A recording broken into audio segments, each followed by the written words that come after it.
Hello friends, welcome to my channel. क्या कशा YouTuber channel में आपका बहुत बहुत स्वागत है, वेलकम है। तो फ्रेंड्स, हम आपको बता दें, इंडियन आइडल सीज़न 12 के विनर पवनदीप राजन और अरुणिता काजीलाल का एक के बाद एक बड़ा शो आ रहा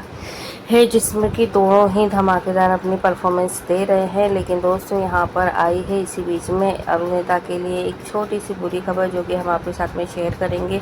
और इसके साथ में एक अच्छी खबर भी है, वो भी हम आपको इस वीडियो में बताएंगे। लेकिन दोस्तों, पूरी खबर जानने के लिए आपने अभी तक हमारे चैनल को सब्सक्राइब नहीं करा है, सब्सक्राइब कर लें और बेल आइकन भी ज़रूर दबा दें, ताकि अगली नोटिफिकेशन आपको सबसे पहले मिले। तो दोस्तों, जैसा कि हम सभी को पता है, इंडियन आइडल सीज़न 12 में पवनदीप राजन को एक नई पहचान मिली, क्योंकि पवनदीप राजन ने वहां पर अपने आवाज़ का जादू चारों तरफ बिखेरा, जिसके चलते दोस्तों पवनदीप राजन का उनको लोगों ने जाना, उनकी आवाज़ को पहचाना और लोगों ने उनको बहुत ज़्यादा प्यार दिया। लेकिन दोस्तों, अगर हम बात करें यहाँ पे पवनदीप राजन की, अब वो क्या कर रहे हैं, तो पवनदीप राजन जो है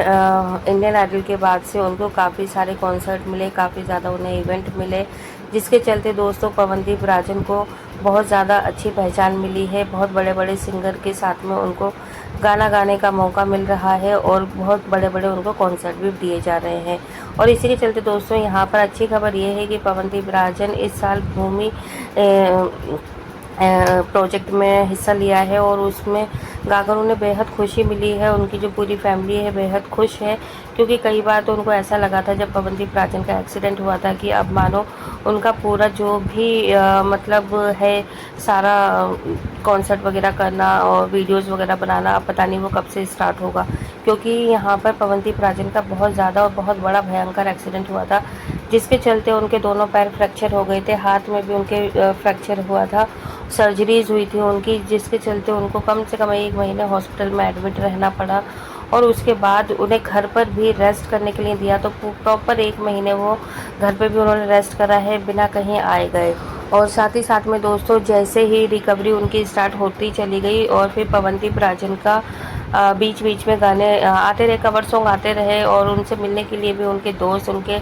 जो रिश्तेदार पड़ोसी थे उत्तराखंड के, वो सब मिलते रहे बीच बीच में। लेकिन दोस्तों, यहाँ पर उनको फिर भी काम के या फिर ऑफर्स की कोई भी कमी नहीं थी। पवनदीप राजन जिन दिनों हॉस्पिटल में एडमिट थे, तब भी पवनदीप राजन के पास में कई अच्छे ऑफर्स आए,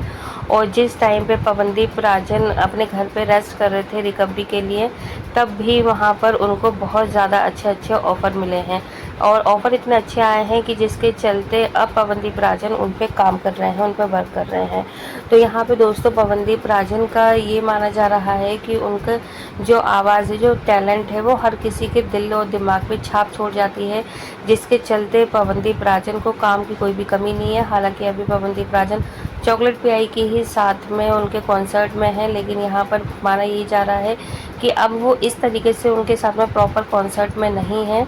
जैसे कि पहले हुआ करते थे कि हाँ, जैसे क्या है कि एक बॉन्ड में बन गई कि भाई अगर चॉकलेट पियाई वैली कंपनी के साथ में काम करेंगे तो उसी के साथ में काम करेंगे, बाकियों के साथ में नहीं कर रहे हैं। तो दोस्तों, यहाँ पर हम बता दें कि अब पवनदीप राजन का ऐसा है कि अगर उनको उसके अलावा भी उनको कोई और अच्छा ऑफ़र देता है, बढ़िया ऑफ़र देता है, प्रोजेक्ट आता है, तो वो उसमें भी काम करेंगे। तो यहाँ पे ये चीज़ पहले से ही बोल दी गई है कि भाई इस तरीके से अब वो काम करना है। अब जो कॉन्ट्रैक्ट जैसे रिन्यू करते हैं 3-3 4-4 साल का होता है, तो अब लॉन्ग टर्म कॉन्ट्रैक्ट भी नहीं रहेगा इन दोनों का। और ये चीज़ तब हुई है दोस्तों, तब थोड़ा सा आया है समझ में, जब अरुणिता ने एकदम से चॉकलेट वैली कंपनी को रिज़ाइन दे दिया, वहाँ को छोड़ दिया। तो तब शायद वैली कंपनी को समझ में आया कि इतना लॉन्ग टर्म जो है वो नहीं करना चाहिए कॉन्ट्रैक्ट। और ये चीज़ भी बोली गई कि जब पवनदीप राजन का एक्सीडेंट हुआ था, तो उस टाइम पे भी उनके कई सारे जो प्रोजेक्ट थे, कॉन्सर्ट थे, वो लाइनअप में थे, जिसकी वजह से, क्योंकि एक बॉन्ड वगैरह साइन हो चुका था, तो वैली कंपनी को थोड़ा नुकसान उठाना पड़ा है। हालांकि इन लोगों के रिलेशन अच्छे हैं, फ्रेंडशिप है, लेकिन फिर भी क्या है कि पवनदीप राजन को अब उन्होंने यही डिसाइड करा है, दोनों ने ही म्यूचुअल अंडरस्टैंडिंग से, कि कॉन्ट्रैक्ट तो साइन होगा, बट ऐसी कोई कंडीशन नहीं होगी कि मतलब ये आपने ही करना है इस प्रोजेक्ट को, या फिर पवनदीप की तरफ से ये कि भाई कि अगर मुझे कोई और आपके कॉन्ट्रैक्ट में रहते हुए अच्छा ऑफ़र, बेस्ट ऑफ़र मिला, तो वो उसको भी कर लेंगे। तो ये एक ठीक है, अच्छा है वैसे ये, क्योंकि अब इन लोगों को एक अच्छी पहचान मिल चुकी है, तो अब एक बाउंड में बंधना सही नहीं है। क्योंकि अगर आपको आगे जाना है, आगे आपको कुछ और अच्छे ऑफर्स लेने हैं और एंट्री करनी है आपको, चाहे वो उसमें हो, क्या कहते हैं, बॉलीवुड में हो या फिर किसी भी और फील्ड में हो, तो आपको बिना किसी कॉन्ट्रैक्ट के ही आपको एक अच्छा ऑफर मिल सकता है। तो दोस्तों यहाँ पर अब दोनों बहुत ज़्यादा मतलब थोड़ा सा म्यूचुअल अंडरस्टैंडिंग हो गई है दोनों में, और दोनों ने इस चीज़ का डिसाइड कर लिया है कि हाँ, अब जो भी रहेगा वो मतलब अच्छे ऑफर पे रहेगा, और अगर उनको भी लगता है कि अगर पवनदीप नहीं कर पा रहा है तो वो भी किसी और को अच्छा ऑफर दे सकते हैं वैली कंपनी। और दोस्तों अब अगर हम बात करें यहाँ पे अरुणिता कांजीलाल की, तो अरुणिता ने एक टाइम पे जैसे ही मतलब पवनदीप की रिकवरी शुरू हुई थी, उसके बाद क्या है कि अरुणिता ने ये कॉन्ट्रैक्ट छोड़ दिया वैली कंपनी। और फिर वैली कंपनी को छोड़ने के बाद में उन्होंने क्या करा कि जो उनका वीडियो एल्बम आया, ठीक है, सॉन्ग आया वहाँ पर, और अब दोस्तों वो एक कॉन्सर्ट के लिए इंटरनेशनल टूर पर भी जा रही हैं, जैसे हमने आपको बताया था प्रीतम दा के साथ में। तो ये सारी चीज़ें तभी हो पाई हैं जब उन्होंने कॉन्ट्रैक्ट ख़त्म किया है, और अगर शायद वो आज भी वैली कंपनी के कॉन्ट्रैक्ट में होती तो वो ये टूर नहीं कर पाती, वो ये कॉन्सर्ट नहीं कर पाती, क्योंकि एक बॉन्ड था उनका कि भाई हमारे साथ में ही काम करना है और हम ही जितने भी देंगे और वही आपको रिप्रेजेंट करने पड़ेंगे।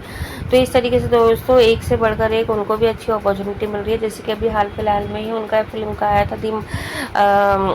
डायरी ऑफ मणिपुर में अरुणिता ने गाया है। लेकिन दोस्तों इसके साथ में ना अच्छी खबर तो यही थी कि उनकी फिल्म में गाने आ रहे हैं, इंटरनेशनल टूर पे जा रही हैं और प्रीतम दा के साथ में काम कर रही हैं, और भी हो सकता है आगे वो किसी और अच्छे और भी प्रोजेक्ट पे काम करें। लेकिन अभी उनके हाल फिलहाल में क्या है, एक रिलीज़ हुआ एक उनका सॉन्ग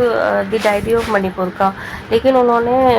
इंटरव्यू में ही वो जो हुक स्टेप होते हैं, हुक लाइनें होती हैं, वो उन्होंने इंटरव्यू में ही गा के बता दी। ठीक है, तो उसमें ऐसा नहीं कि उन्होंने अपनी तरफ से ही गा दी बिना किसी के परमिशन के। वहाँ पे फिल्म के निर्माता वगैरह बैठे हुए थे, डायरेक्टर भी थे, उन्होंने पहले उनसे पूछा, उन्होंने बोला हाँ आप गा के सुना सकते हो, तभी उन्होंने गाया, अदरवाइज़ वो गाने के लिए तैयार भी नहीं थी बिना किसी के पूछे हुए। तो दोस्तों यहाँ पर अब ये है कि देखिए फिल्म रिलीज़ होने से पहले ही गाना सबको पता चल गया, उसके बोल पता चल गए हैं,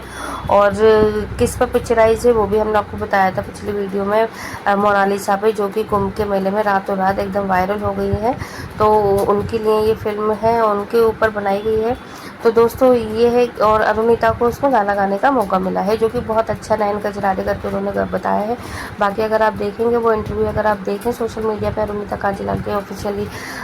चैनल पर जाके, तो आपको वो दिख जाएगा। और बाकी दोस्तों यही है कि